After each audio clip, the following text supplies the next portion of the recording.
If I told you sincerely that Hillary Clinton ran a child pornography web out of a pizza parlor in Virginia and had dozens of kids chained to the wall, you would either find it amusing because you know it's false, or you would find it terrifying because you know there are people who would believe it. Welcome to The Ripple Effect, the podcast that takes you on a journey through the minds of Wharton faculty. I'm your host, Dan Loney, and in each episode, we'll be diving deep into the inspiration behind the groundbreaking research that Wharton professors have conducted and exploring how their findings resonate with the world today.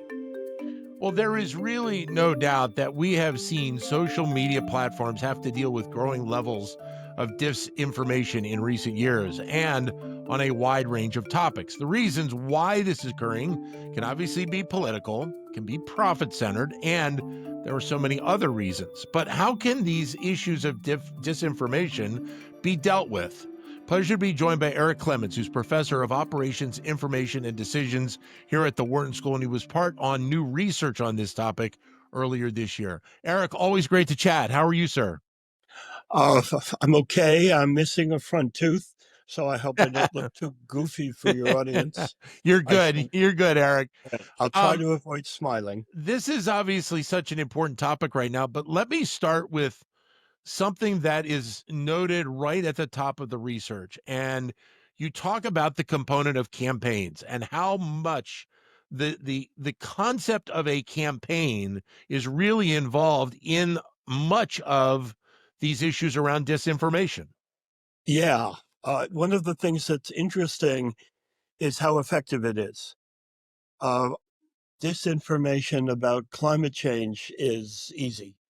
You tell a bunch of coal miners that it's a Chinese plot to cripple the American coal industry, increase the cost of American production, and increase Chinese welfare, Chinese well-being.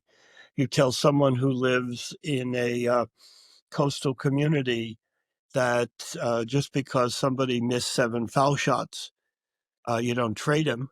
Right. Bad stuff happens, and a couple of bad hurricanes in a row doesn't mean you should sell the house or get rid of your SUV. That's easy to say. The explanation for climate change is so complicated. We all know how a microwave works. The radiation in a microwave makes water vibrate, which is the definition of heat. Radiation from the earth makes carbon dioxide vibrate, which is the definition of heat, why we don't melt. It's called black body radiation. Eventually you reach a new equilibrium. I gave my class an experiment, which was I told them a couple of climate change lies, which were easy to repeat. And I told them some climate change truth, which is hedged and incredibly complicated. And none of them could repeat it. Right. I was stuck on an airplane, and the poor passenger stuck between me and the aisle had just bought a house off the Outer Banks. And at the end of 2 hours, he said, let me see if I understand. If I'm very lucky and every bit of data we have on carbon dioxide is false, and if cloud cover cools the earth, I'm fine. Otherwise, my house is going to be underwater in 10 years. And I said, yeah, it could be okay. But he said, I'm selling. Why doesn't every American why doesn't every American know this? And I said, you were stuck for 2 hours with nothing to do but listen to me. Right. I don't have that opportunity, and I don't have the time to talk to 20 million voters. But the lie is easy and effective. The truth is long, slow, and complicated. Makes it a very effective way to change opinions. And so when you put it in a campaign form, it becomes that much more effective. It does. Now, a lot of the things that are banned in disinformation campaign are sort of banned in old marketing law.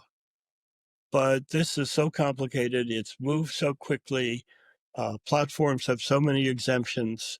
and the profit motive to be paid to facilitate a campaign is so high that it's really been almost impossible to control. And so one of the other things you mentioned is that social media content, this disinformation, in many cases is quote unquote highly processed, similar to many of the foods that we eat, correct?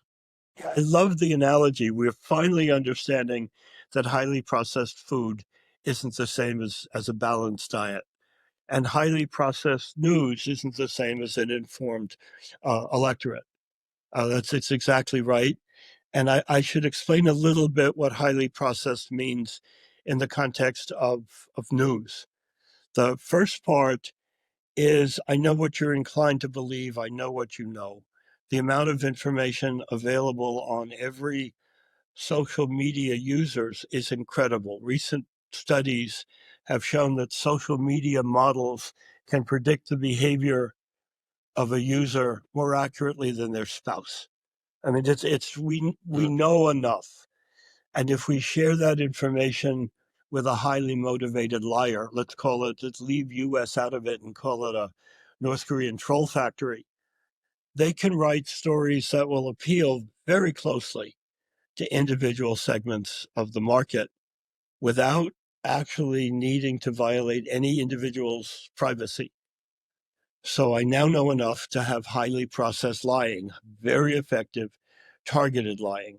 If I send that to everybody, if I told you sincerely that Hillary Clinton ran a child pornography web out of a pizza parlor in Virginia and had dozens of kids chained to the wall, you would either find it amusing because you know it's false, or you would find it terrifying because you know there are people who would believe it.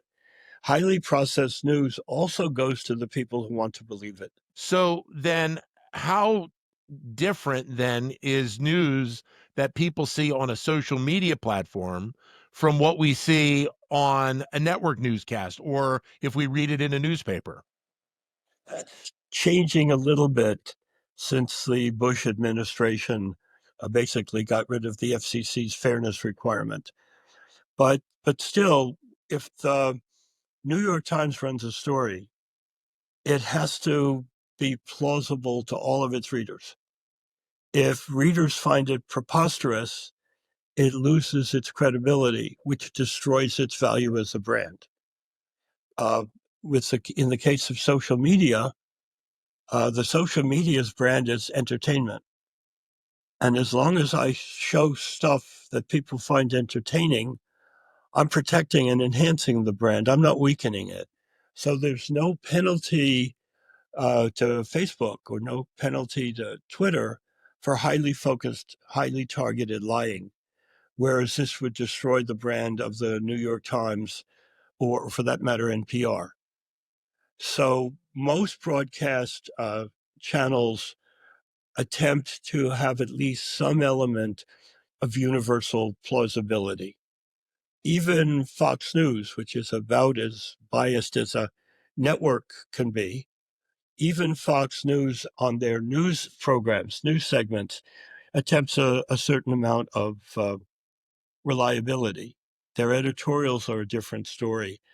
When I wanted to get unprocessed news about the Middle East, I actually got it from Al Jazeera because Yes. Al Jazeera is so vulnerable to claims of being false that their news is as reliable as the Financial Times. Their editorials are a different story. I don't spend a lot of time with Al Jazeera editorials, but their Yeah. news has to be accurate, or they have no credit. They lose whatever credibility they have. You make a distinction in the paper that you wrote about this topic between misinformation and disinformation. Please take a moment to explain the difference. Sure, if I actually believed that the election was stolen, and I repeat that, or I actually believe that vaccines cause autism, or that Joe Biden was fully competent even going into the debate. If I truly believe that, and I repeat that, I post that, I repost that, that's misinformation. Hmm. If I tell stuff that I believe for the purpose of sharing my view of truth, again, that's misinformation. But if I know something to be false, I'm actually working in a troll factory or I'm working for a political campaign, and I design really effective arguments to spread falsehood, that's disinformation. Misinformation is protected by the First Amendment. Uh, Disinformation is not. So why then is disinformation so hard to control? A variety of reasons. One is one man's disinformation is another man's political campaign. Right. I've got to assume that most people in the Trump White House know that he lost the previous election, and yet they went after companies for voting machine companies for fraud. They're fighting to block mail-in voting Right. because it's effective. So there are times you do stuff. I've said this before. This is not a Democrat or a Republican issue. It's a liberal or conservative issue. Liberals, by definition, consider almost everything discussable. I don't mean intifada. I don't mean radical anarchists, but by definition, a political liberal, in the definition from the late 1700s, believes everything is discussable. For the truly committed, you're doing God's work. Right. So if you're doing the guy who said, I disagree with what you say, but I will defend to the death your right to say it. He wasn't part of the Inquisition, Right.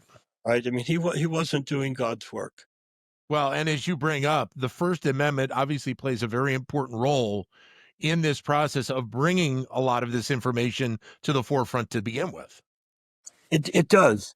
And the First Amendment is a very good thing. The First Amendment is based on the idea that truth wins in the free market for ideas. Right.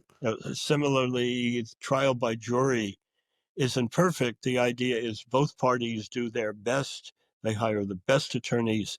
They don't lie, but they manipulate perception as best they can. And the idea is, in the end, the best idea wins. It doesn't work when technology allows highly processed news. It doesn't work when I can craft a story specifically for you to believe and then make sure you're the only one who sees it. Are traditional news outlets that we have known for decades, are they impacted negatively because of what I think is the mindset around bringing information forward, news information forward on social media in this day and age? I mean, this is something that is really geared for where we are right now. The countries that have the strictest rules on the use of information, nations in the EU, would be the nations that you would expect to be least affected by highly processed news.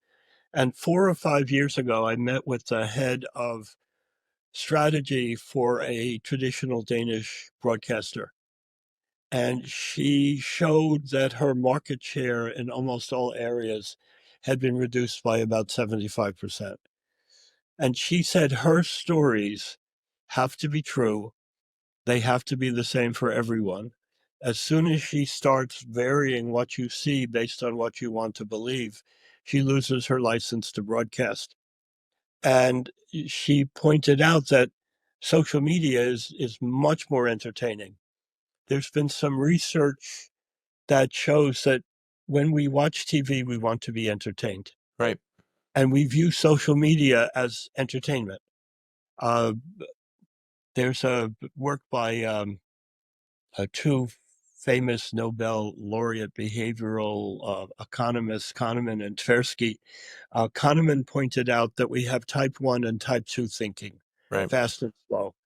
Fast is something's wrong, I have to get out of here. Slow is complex and analytical. He said we watch the fake news researcher said we watch fake news with fast thinking. Is it entertaining? We don't say, is it correct? It's one of the reasons why labeling demonstrably false news as false and originating in Russia, China, or North Korea has very little impact on people's reposting it because it's fun. Yeah. It's Well, so fun trumps real media. I don't want to use the word Trump in that context. Fun beats traditional media on reposting. It beats traditional media on market share. It's just compelling. It wins. but then is there, I think a lot of people would also say that you have to look at the importance of what social media has become and that it's in our culture and knowing that it's going to be around our culture. But how do you deal with the level of disinformation that we have there, but still allow social media platforms to be fun for people who would like them to be fun, to kind of take the negative and the angst out of social media? I have an example of a social media website that is so trivial that it was able to police itself until it was bought by Anheuser-Busch. And it was a craft beer rating site. Okay. And I could say, who's got the profile most like mine? And it turned out to be a guy named Ratman. Uh, and I would say, what did Ratman think of this beer? And he would say, even for me, too bitter. Well, all right. If he didn't like it, it's certainly too much of an IPA for me. There was one beer introduced by a brewery, and they obviously told their employees to love it. And suddenly there were thousands of positive reviews for a beer, all coming from the same location, the location of the brewery. Right. I had it pulled because we could police it. It didn't matter. How do you police social media? Well, the first thing you do uh, is you prohibit the social media from sharing aggregate statistics. This is one of the reasons why TikTok's claim to be safe is patently false. TikTok doesn't have to move any data on any individual out of the US. It simply needs to categorize individuals into buckets of what they believe. And that data doesn't have to leave the States. China can craft stories and send them to TikTok. TikTok can post them and direct them to the people who want to read them. And none of this violates privacy law. Right. So if you want to limit the effectiveness of highly processed fake news, you take away the processing factory. You don't let Facebook share data, even aggregate data, on people's beliefs. You don't let Facebook post stories to individuals who are responsive to them. That's hard to do because aggregate data doesn't violate privacy law. Right. And Facebook has successfully argued in front of the EU that sending you a story that you love is part of their commitment to be a good entertainment company. So it's not easy to do this, but if you take away the raw material, you shut down the processing factory, then social media becomes just a blackboard. So then realistically, as we're moving forward, further down the road here, the concept of disinformation is something that we will probably see stay around for the foreseeable future. If you remember 1984, which was The book or the year? the book, Okay. if I said there's this old joke, do you remember 1968? And the answer is, if you were there, you don't remember it. Right. But the book was originally titled 1948, and the expectation was technology would enable this degree of societal manipulation very quickly. Right. It didn't, but we're getting there. So social media will be around forever. Lying has been a tool of statecraft and a tool of warcraft of forever, absolutely forever.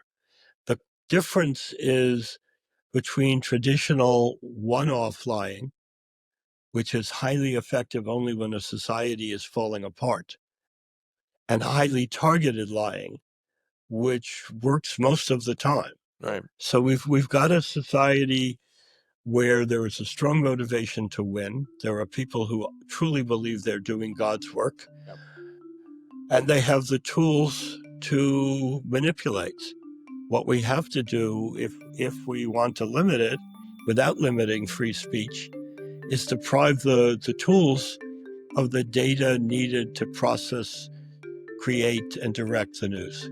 Eric, great conversation. Thanks very much for your time, and obviously continued success with your work. All the best. Thanks so much. Eric Clemens, Professor of Operations, Information, and Decisions here at the Wharton School. Thank you for listening to The Ripple Effect. We hope you found this episode informative and engaging. Don't forget to subscribe and leave us a review so that we can continue to bring you the best insight from the Wharton School.